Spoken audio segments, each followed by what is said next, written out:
This is the video. Some of the critical fatal situations we run into, about 6 out of 8 of them.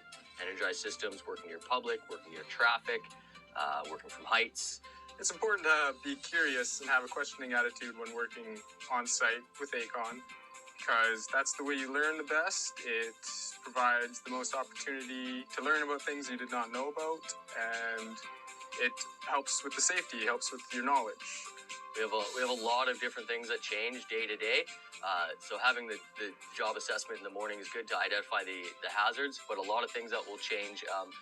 We do this day in and day out, so it becomes second nature. So getting complacent is probably the biggest risk when it comes to safety.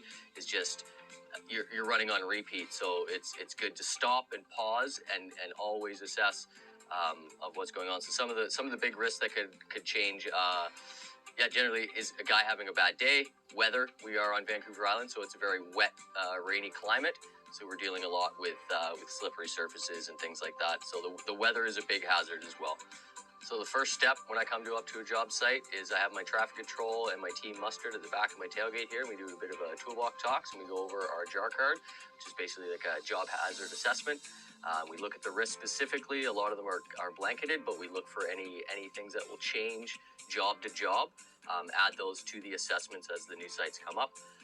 But yeah, generally that's what we do. We get together and do a big muster and go over the site-specific safety hazards for each job. The advice I would give to any new workers would be ask as many questions as you can to give yourself the opportunity to learn as much as you can. Keep your eyes up, your ears open, and keep safety as your number one thought in mind. Asking questions on site is incredibly important. I create a culture with the new people that come onto the site that questions are important. I'm not going to see it the perfect way every time. The jobs change, the technology changes. So asking it from a different viewpoint will sometimes, or most of the time, be incredibly valuable. So as many perspectives on the same hazard as possible gives us a clear image. We have many hazards. Every hazard has been assessed, looked at, and had a control placed to that hazard. Some of the reasons I would stop work and step back. Generally, the day starts off every day with a job hazard assessment specific to the work that we're doing. As we get to the site and the work continues on, you're a little closer to the task at hand, so different hazards become aware. A reference to one that happened just recently I could think about would be a power service was cut from their weatherhead and left dangling down the side of their house, but the power had taken a different route. Now, inside the home, that could have been connection somewhere that's out of my view. I don't know, so that cut power could still be live. I halted the work. We tested with the voltmeter, saw that it was dead, pinned it up out of the work area, and then continued on with the task.